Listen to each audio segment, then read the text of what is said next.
à tous, c'est Fastemilien. Alors aujourd'hui on se retrouve pour une petite vidéo présentation du Cupra Formentor. Donc Cupra Formentor qui est le premier véhicule entièrement développé par Cupra. Donc avant on se contentait de juste rebadger des Seat. Donc ici nous avons un moteur 1400 TFSI avec un moteur essence qui développe 150 chevaux et un moteur électrique. Les deux couplés, cela fait plus ou moins 245 chevaux. Ce Cupra qui au final paraît gros mais qui n'est pas si haut que ça, qui fait 1m51. Pour la preuve, je fais presque la même taille et je fais 1m50. Et donc ici devant dans le pare-choc, petite anecdote, sur le Cupra Formentor, nous avons l'ailette qui revient plus agressivement vers le capot que sur une autre version du Cupra, il revient en bas. Alors de nouveau aussi assez fidèle à la marque, nous avons les petites touches de couleur bronze comme le logo ici Cupra. D'ailleurs la calandre qui rejoint un peu la forme du logo. Donc nous avons la petite touche bronze qui est ici. Ça se retrouve beaucoup plus à l'intérieur. Mais donc nous avons, comme je dis, les petites touches comme le logo ici qui est en bronze. Le logo à l'arrière. Tous les logos sont en couleur bronze. Nous avons le grand bandeau lumineux qui parcourt tout le coffre. Donc qu'on retrouve aussi sur la Seat Leon. Et puis la touche encore plus sportive du Cupra Formentor, c'est ce diffuseur à l'arrière avec deux doubles sorties d'échappement, de nouveau en bronze. Donc ça c'est la petite touche sportive. Et donc nous avons aussi les ailes qui sont bien marquées à l'arrière et à l'avant ici. Donc aussi de nouveau c'est des touches plus sportives pour ce Cupra Formentor. Donc ça, on a fait un peu le tour des petits détails que j'aime vraiment bien sur ce Cupra. Après, il y a du bon et il y a du moins bon. Je suis juste pas trop fan. C'est des ailes et des bas de caisse qui sont pas de la même couleur que l'auto. Je suis juste pas trop fan. Tout le monde peut aimer. Mais donc on voit que ça se continue jusqu'ici. Jusque sur la lame avant dont j'ai parlé tantôt. Donc ici on va passer à l'intérieur. Donc, comme je l'ai dit, nous voyons beaucoup plus la touche de couleur bronze à l'intérieur, donc que ce soit sur les coutures des sièges, sur de nouveau le logo ou les aérations, le volant. Donc on voit du bronze un peu partout. Et donc je trouve en intérieur vraiment très, très dynamique, mais tout aussi confortable. Avec les sièges baquets ici. Donc, hop, je vais m'installer dedans. Donc voilà, je trouve, moi, à l'intérieur, une de mes choses préférées, c'est le volant, que je trouve vraiment très beau et assez agressif. Donc nous avons aussi, pour le tableau de bord, nous avons un tableau de bord, un écran de 10 pouces. Hop, donc voilà. Donc là, il est sur le moteur électrique, donc vous n'entendez pas le moteur, mais voilà. Donc un écran de 10 pouces qui affiche les tours et toutes les informations nécessaires pour rouler en toute sécurité. Ici à côté, nous avons le menu. Donc c'est un écran 12 pouces, donc un peu plus grand. On a plusieurs modes, donc le gestionnaire de batterie, le drive profile, la climatisation, tout se retrouve dedans. Et puis nous avons ici aussi le côté plus technologie, donc mon téléphone charge alors qu'il n'est même pas branché, donc c'est le chargeur en Bluetooth. Et donc nous avons le CarPlay sur l'écran. Donc nous avons un peu, comme on le voit, recharge du téléphone mobile. Et il fait bon d'ailleurs, il fait 21 degrés. Donc on a même la carte avec le circuit. Et donc voilà, ça peut pas plaire à tout le monde, mais c'est la mode actuellement. On aime, on n'aime pas, mais je trouve ça assez utile quand même. Et puis ça donne une touche de futuriste un peu. Après nous avons ce petit levier ici pour ce qui est les modes, donc reverse, le neutre, le parking et les vitesses.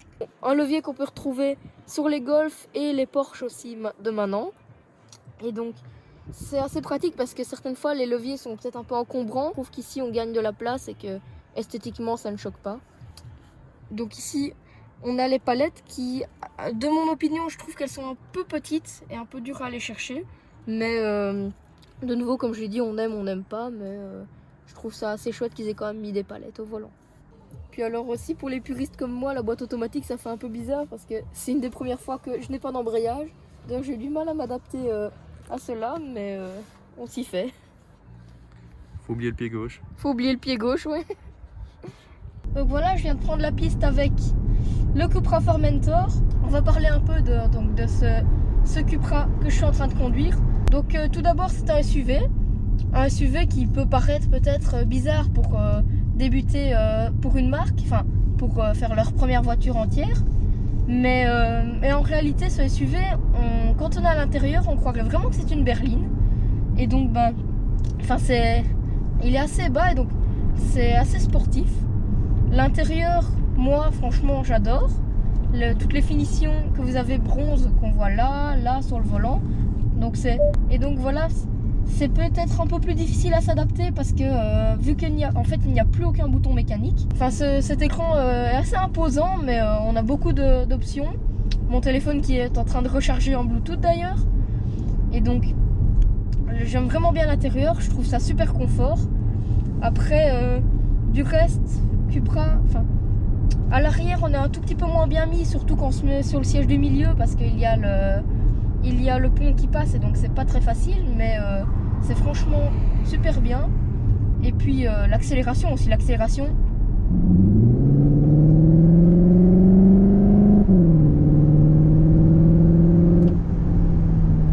donc franchement on dirait pas, mais ça pousse vraiment. Et si on a des systèmes de son aussi un peu partout qui sont vraiment bien, on se croirait. Je trouve ce système de son vraiment bien. Franchement, je trouve que pour une première voiture, pour une marque, c'est très réussi. Donc, ça reste aussi très, très fixe quand on essaye d'attaquer un peu. Donc je dis boîte automatique, ce petit levier qui fait un peu penser aux nouvelles Golf ou aux nouvelles Porsche. Donc avant les boîtes automatiques, nous avions des gros leviers. Ici, c'est une petite molette. Et j'adore ça. Donc franchement, je dis tout est assez dynamique, assez sport. On a plusieurs modes aussi, plusieurs drive modes. Donc on a le Cupra qui est le plus puissant, le confort. Donc c'est tout pour essayer de consommer le moins possible ou alors d'attaquer plus. Et donc ce Cupra qui est hybride, hein. Donc c'est une belle machine pour s'amuser. Donc c'est une voiture familiale, mais qui peut être sportive quand on le veut. Et donc franchement, je conseille ça. Alors aussi un tout grand merci au groupe Saint-Mazoin de m'avoir fait confiance pour tester ce Cupra Formentor qui pousse comme on le voit.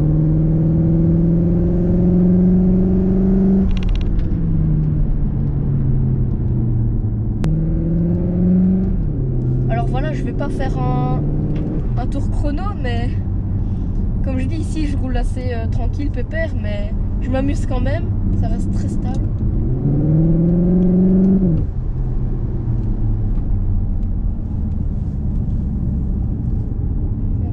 J'ai beau prendre beaucoup de grip dans les virages, il reste très plat.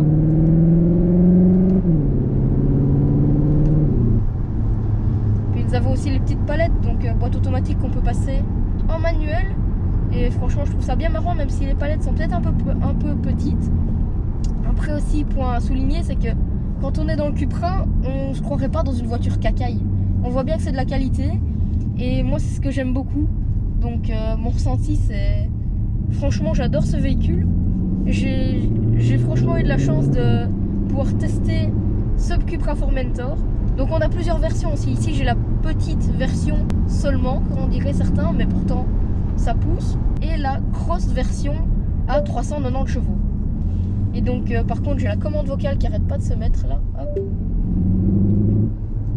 Franchement, je prends beaucoup de plaisir à vous faire cet essai auto.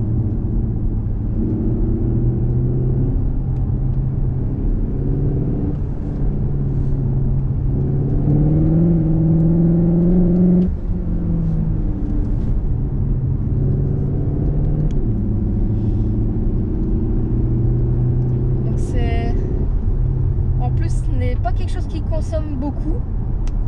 Là les batteries sont à moitié, par contre de nouveau seul inconvénient, de nouveau c'est électrique, donc la recharge est assez longue. Donc voilà, comme vous voyez là par exemple aussi, je suis en thermique, mais si je ralentis un peu, là je passe électrique, vous voyez, on n'entend rien. Puis hop, je repasse thermique. Et quand on est là-dedans, on n'a vraiment pas envie de s'arrêter. C'est un truc de fou. Comme je l'ai dit, hein, regardez, on va faire enfin, on va pas faire une stratégie, mais on va démarrer. Attention.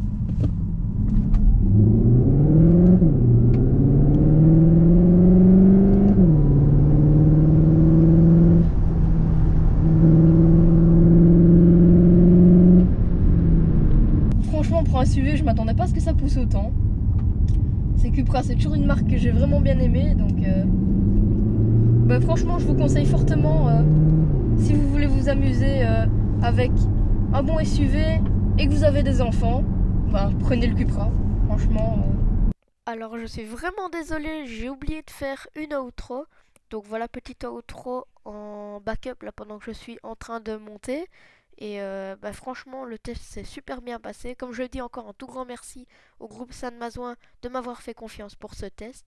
Et bah, j'espère que vous avez aimé la vidéo. Si vous avez aimé, n'hésitez pas à lâcher votre meilleur like et à vous abonner et à activer la cloche de notification.